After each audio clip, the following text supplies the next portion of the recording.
Welcome, everyone, to another deep dive. Really excited about today's topic. Me too. It's quite something. We're looking at this incredibly vivid, really dramatic vision of the future. It's drawn from some deeply influential source material. Absolutely. Specifically, we're using excerpts from a YouTube video transcript, which itself is laying out a sequence of events described in, well, the Book of Revelation. A text that shapes so much thought over centuries. Exactly. So our mission today is to, unpack these really profound visions, impartially, of course.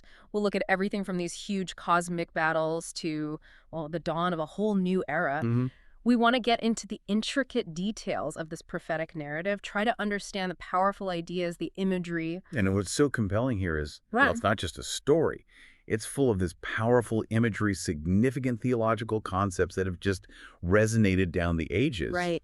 And the sheer level of detail given to these future events, that's really fascinating in itself. Okay, so let's dive in. It starts with this really majestic arrival, setting the stage. The vision opens with heaven opened, and there's this figure on a white horse. A classic image of triumph or purity. And this rider, immense authority, described as faithful and true, eyes like a flame of fire, wearing many crowns. Not just one, many, signifying perhaps ultimate kingship. It seems like it. He's got names like the Word of God, and then right there on his clothing and his thigh, it says King of Kings and Lord of Lords. Very explicit. Absolutely unambiguous. And his actions match the title. The text says he do judge and make war.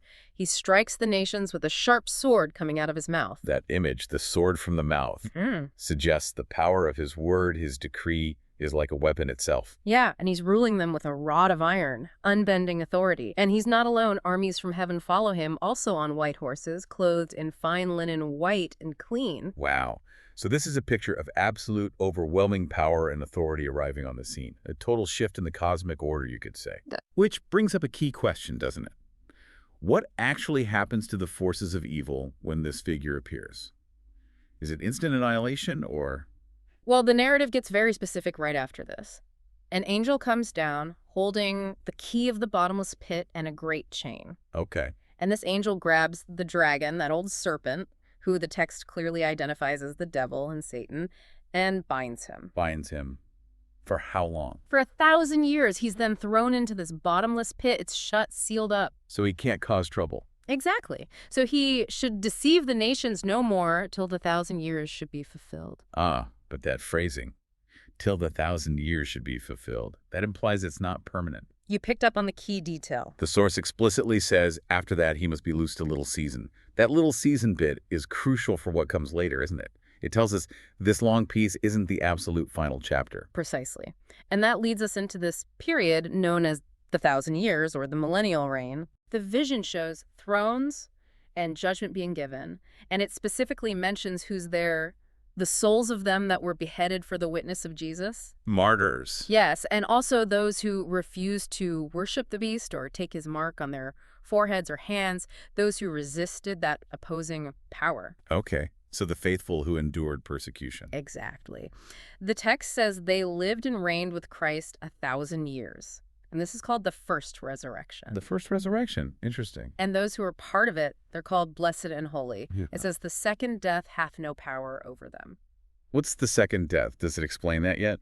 It will later, explicitly. Yeah. But for now, these resurrected ones, they shall be priests of God and of Christ and shall reign with him 1,000 years. Okay, and what about everyone else who died? Good question. Huh. The text notes, the rest of the dead lived not again until the 1,000 years were finished. So there's a distinction. A clear separation in time and experience. Right. But then, after the 1,000 years of peace and reigning, comes that twist you mentioned. The little season. Yeah.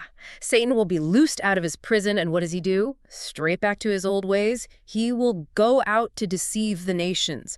Gog and Magog, these symbolic names for enemies, gathering them for battle. From all corners of the earth, it sounds like. 4 quarters of the earth, yes, and their number is like the sand of the sea, a massive rebellion. They surround the camp of the saints and the beloved city. So one final, huge uprising against God's people and city. Seems so. But the end is swift.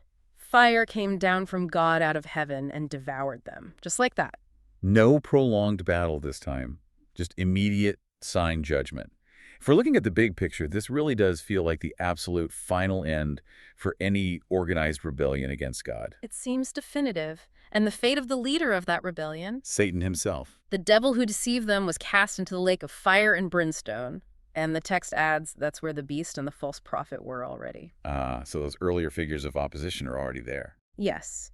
And his fate is described as being tormented day and night forever and ever, utter finality. Okay, wow. And following that, the focus shifts again to what's called the Great White Throne Judgment. This sounds like the judgment for everyone else. It appears so. John sees a great white throne and him that sat on it. The presence is so overwhelming that from whose face the earth and the heaven fled away. Like creation itself can't stand before this ultimate judgment. Something like that.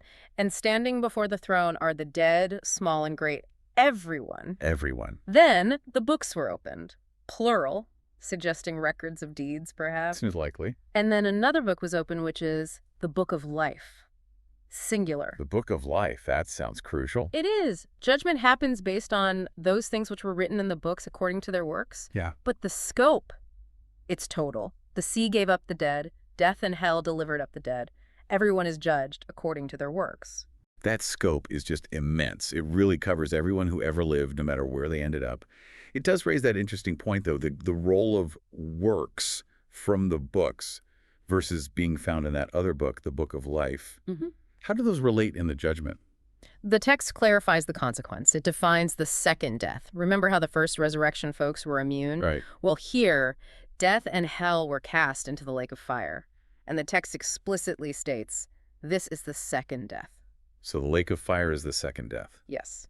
And the determining factor. If anyone's name was not found written in the Book of Life, he was thrown into the lake of fire. So ultimately, inclusion in the Book of Life seems to be the deciding factor for avoiding that fate. It seems that way, and the source even lists categories of people who end up there. The fearful and the unbelieving and the abominable and murderers and those involved in sexual immorality. The text uses the term whoremongers, sorcerers, and idolaters, and all liars. Their part is in the lake burning with fire and brimstone, which is the second death. A very sobering list. Extremely. But after all that intensity, judgment, and finality for evil, the vision takes another profound turn towards renewal. A new beginning. Exactly. John says, I saw a new heaven and a new earth. Wow.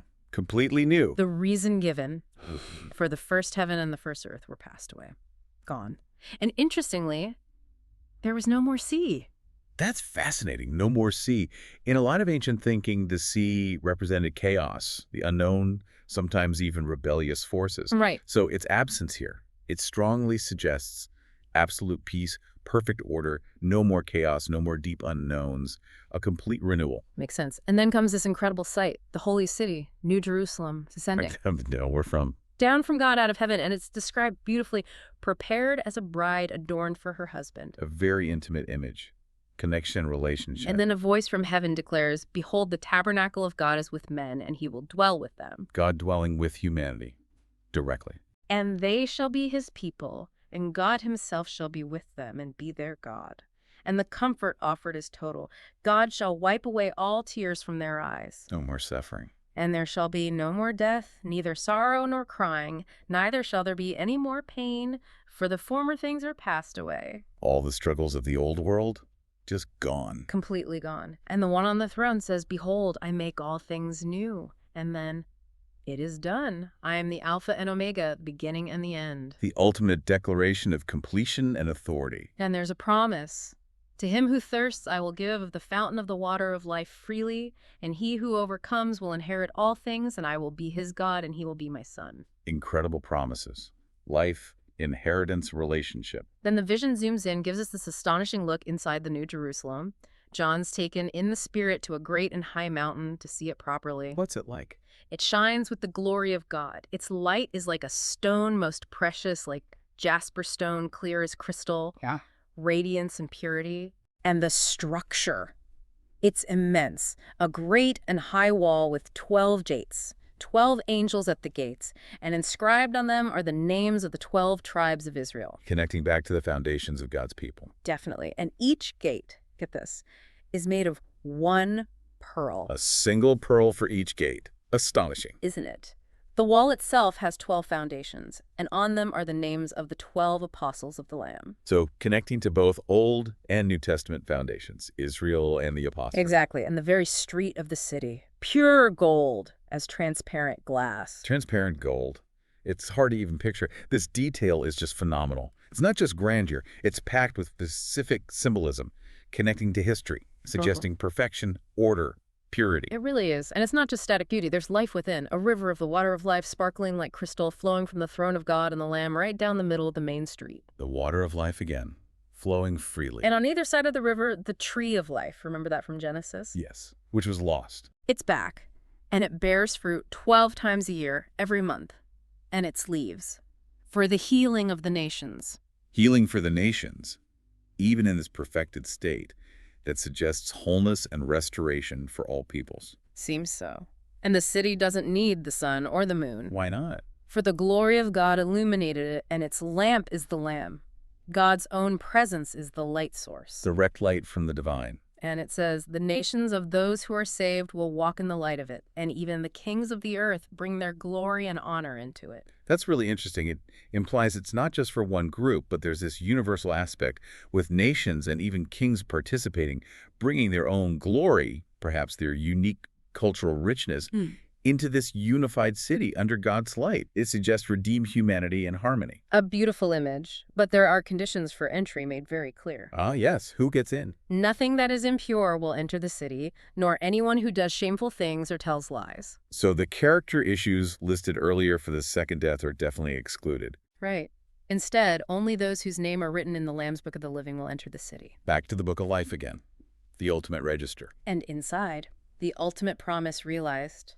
The throne of God and of the Lamb shall be in it, and his servants shall serve him. And finally, and they shall see his face. Direct, unmediated presence. Yeah. Seeing God's face. That's often seen as the ultimate blessing. What a journey, eh? From that dramatic second coming, the rider on the white horse, through the binding of Satan, that 1,000-year reign, the final fiery confrontation and judgment. Right, the great white throne. And culminating in this breathtaking vision of the new heaven, new earth, and the new Jerusalem, serene, perfected. It's really profound. Beyond just the sequence of events, the implications. It's a total reordering of reality, isn't it? Seems like it. A completely new kind of relationship between humanity and God, this promise of direct presence, and just the ultimate victory over death, suffering, evil, all of it. That promise of direct access, seeing his face. That's incredibly powerful. Absolutely. And the source material itself ends with this really direct, powerful message. It's quoted as Jesus speaking.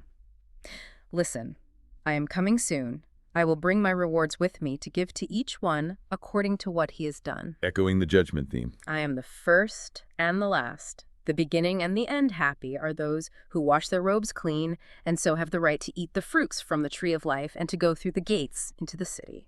A final call to readiness and faithfulness, tied directly to access to that eternal life. So thinking about this whole incredibly detailed picture of a future, it really makes you ponder, doesn't it? Things like the nature of time, justice, what ultimate destiny might look like. For sure. What really stands out to you listening to this about this particular vision of a perfected world? Something maybe to think about. Definitely food for thought. Well, thank you for joining us on this deep dive today. It's been quite something to explore. It certainly has. Thanks for guiding us through it.